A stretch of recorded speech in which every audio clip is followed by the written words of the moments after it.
Bayangkan, kamu menyembunyikan rahasia selama 7 tahun. Polisi terus memburu, tapi setiap langkah mereka sudah kamu tulis dari awal. Pertanyaannya bukan lagi di mana buktinya, tapi sejak kapan mereka sebenarnya bermain dalam permainan yang sudah kamu atur? Ini adalah kisah tentang seorang pria yang menulis akhir ceritanya sendiri. Semuanya kita bahas di Bahas Film Kilat.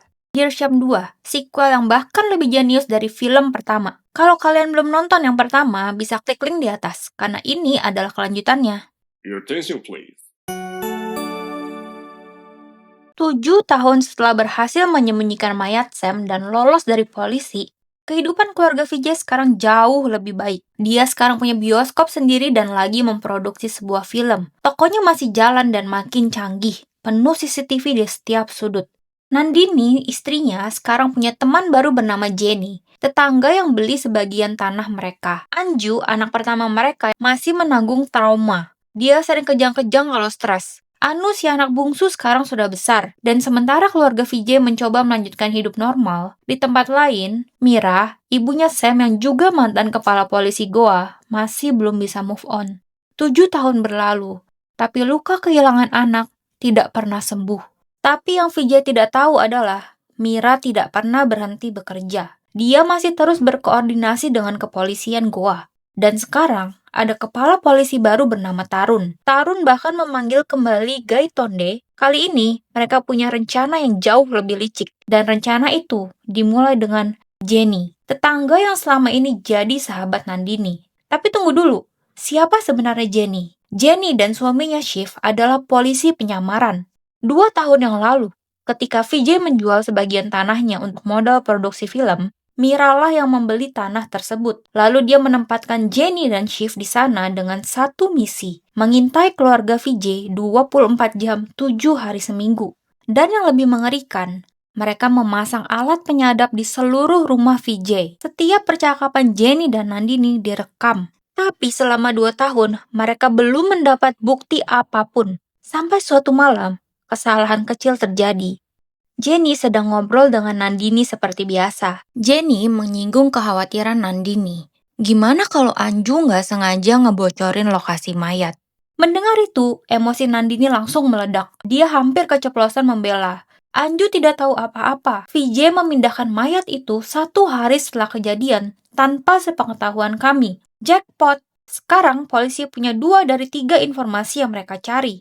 Vijay lah yang memindahkan mayat, dan mayat dipindahkan pada tanggal 3 Oktober malam. Tapi satu pertanyaan masih belum terjawab. Di mana mayat Sam sekarang dikubur?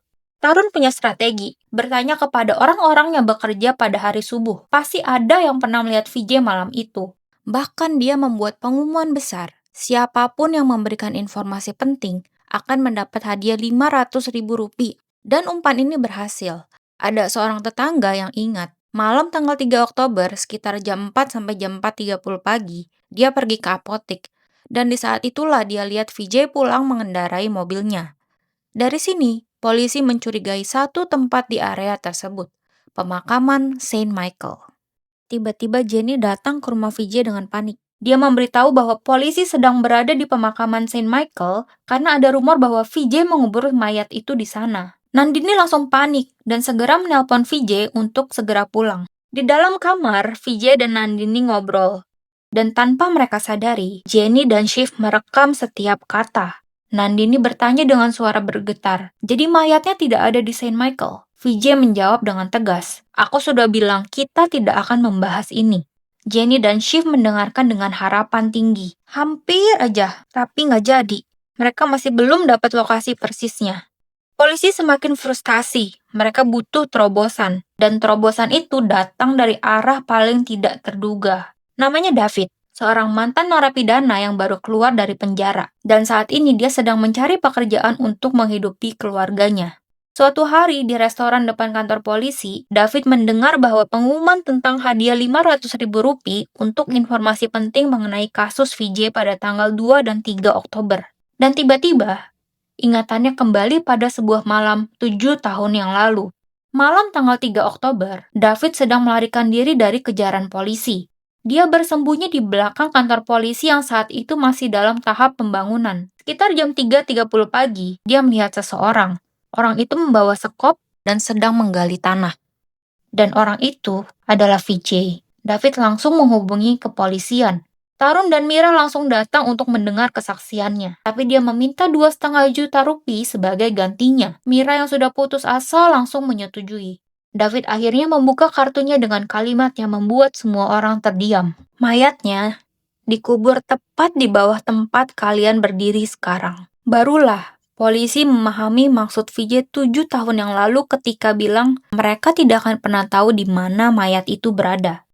Tarun segera mengurus izin untuk menggali lantai kantor polisi, tapi mereka hanya diberi waktu 1 hari. Dari subuh mereka sudah memanggil banyak pekerja. Gaitonde turun langsung memantau proses penggalian. Jam demi jam berlalu, dan menjelang sore, Gaitonde melihat sesuatu, tulang. Dia langsung memanggil para senior. Tim forensik segera datang dan dengan hati-hati mengumpulkan setiap potongan tulang. Vijay melihat melalui CCTV bahwa banyak orang yang berkumpul di depan kantor polisi. Dan dia lihat dengan jelas, polisi membawa kardus coklat, barang bukti yang dia tahu persis isinya apa. Laporan forensik keluar, skeleton laki-laki, usianya 15-20 tahun, dan ada retakan di tengkorak, meninggal karena trauma benda tumpul di kepala. Semua cocok dengan profilnya Sam. DNA tes dijadwalkan besok hari. Pengadilan mengizinkan polisi melakukan interogasi mendalam pada keluarga Vijay. Tarun mengeluarkan semua kartu yang dia punya, tapi Vijay tetap menggunakan pernyataan yang sama seperti 7 tahun lalu. Karena Vijay tetap menutup mulut, Tarun menggunakan strategi terakhir. Di ruang sebelah, terpisah kaca one way, Mira dan Gaitonde bersama keluarga Vijay yang lain.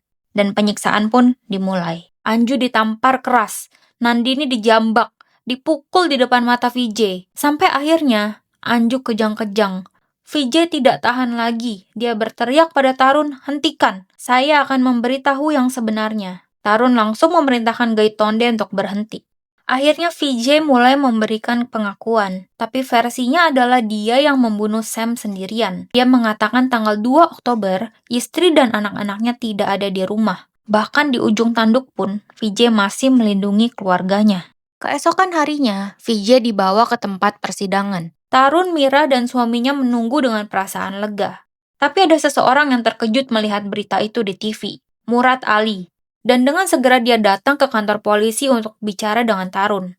Murad bercerita, "Saya mengenal Vijay sejak 2016. Saat itu dia datang dengan sebuah cerita dan meminta saya untuk menulis skenarionya. Dia bilang produksi tidak akan mulai sampai skripnya benar-benar sempurna. Ceritanya tentang seorang pria bernama Ram yang memiliki anak laki-laki bernama Yatin. Suatu hari Yatin tidak sengaja membunuh anak seorang pejabat dalam sebuah pertengkaran. Ram tahu betul keluarga korban bukan orang sembarangan, jadi dia mengubur mayat itu di bawah bangunan yang sedang dikonstruksi. Ketika polisi melakukan investigasi, Ram menciptakan alibi sempurna untuk menyelamatkan anaknya. Dan klimaksnya, polisi menemukan mayat di bangunan tersebut. Lalu Ram memberikan pengakuan. Tarun mulai merasakan sesuatu yang aneh.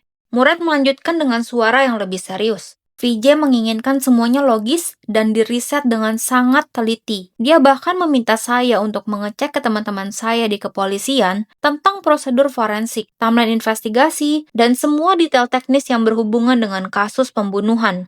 Tapi kami terjebak di bagian ending. Vijay tidak menyukai ending asli di mana pahlawannya masuk penjara. Jadi Vijay bertanya detail pada saya. Kalau polisi menemukan mayat, apa yang akan terjadi setelahnya? Karena saya punya banyak koneksi di kepolisian, saya menjelaskan dengan detail. Mayat akan dibawa ke departemen forensik untuk tes identifikasi, umur, jenis kelamin, dan penyebab kematian. Lalu DNA tes akan dilakukan keesokan harinya pada siang hari. Dan dari informasi itulah, Vijay mengusulkan ending yang baru.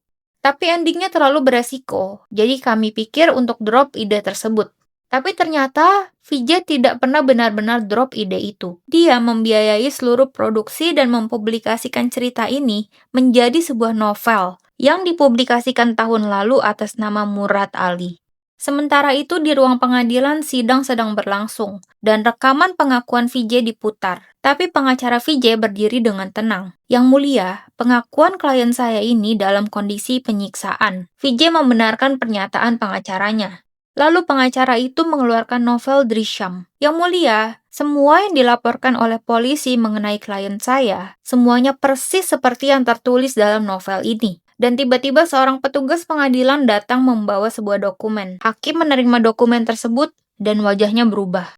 Hasil DNA tes telah keluar, dan hakim membacakan dengan suara yang bergetar. Skeleton yang ditemukan di kantor polisi bukan milik Sam. Apa yang sebenarnya terjadi? Hakim akhirnya mengetuk palu. Dengan tidak adanya bukti fisik yang valid, pengadilan membebaskan terdakwa. Vijay keluar dari ruang sidang. Murad berkata pada Mira dan suaminya, ada satu bagian cerita yang belum saya sampaikan. Ending yang Vijay usulkan, sang pahlawan menyadari bahwa polisi suatu hari pasti akan menemukan mayat. Dia tidak bisa mencegah itu. Jadi dia mencari mayat pengganti, laki-laki dengan usia yang sama, tinggi, dan berat badan serupa, dan meninggal karena trauma di kepala. Dan dia menemukannya. Pahlawan itu menghadiri pemakaman dari jauh, lalu berteman dengan pengurus kuburan. Dia membantu kehidupan pengurus kubur tersebut, dan dia mempelajari berapa lama tubuh manusia berubah menjadi skeleton. Dan akhirnya, dia meminta skeleton tersebut dari petugas kubur. Tapi rencana belum selesai. Pahlawan itu juga berteman dengan petugas keamanan di Departemen Forensik. Mereka minum bersama dan menjadi sahabat dekat. Pahlawan itu bahkan pernah diajak ke tempat kerjanya. Dia memeriksa bahwa di sana tidak ada CCTV, dan dia pun mengetahui di mana ruang penyimpanan bukti. Lalu pahlawan itu menunggu, bertahun-tahun menunggu, sampai akhirnya hari yang dia prediksi pun datang. Polisi menemukan mayat di lokasi yang sudah dia hitung sejak awal. Dengan segera, pahlawan mengambil skeleton simpanannya. Malam itu juga, dia mengajak teman baiknya sang petugas keamanan untuk minum. Pahlawan tersebut mengambil kunci dan masuk ke ruang penyimpanan bukti forensik, lalu menukar skeleton. Skeleton asli, mayat yang sebenarnya, dia bawa keluar dan membakarnya sampai menjadi abu. Tapi dia menyisakan sedikit, menyimpannya dalam wadah tanah liat. Di scene terakhir, Mira dan suaminya berdiri di tepi sungai, dan perlahan mereka menaburkan abu itu ke air sungai. Ritual terakhir untuk anak yang mereka cintai. Air mata mengalir, dan dari kejauhan, seseorang berdiri diam mengamati. Lalu dia berbalik dan berjalan menuju mobilnya, di mana Nandini, Anju, dan Anu menunggunya. Nah, itu dia pembahasan Drishyam 2 di Bahas Film Kilat. Film yang membuktikan bahwa dengan persiapan yang matang, bahkan sistem yang paling kuat pun bisa dia kalahkan. Kalau kamu suka film yang bikin mikir dan endingnya nggak nyantai kayak gini, subscribe, karena channel ini isinya tipe film kayak gini semua. Sampai jumpa lagi!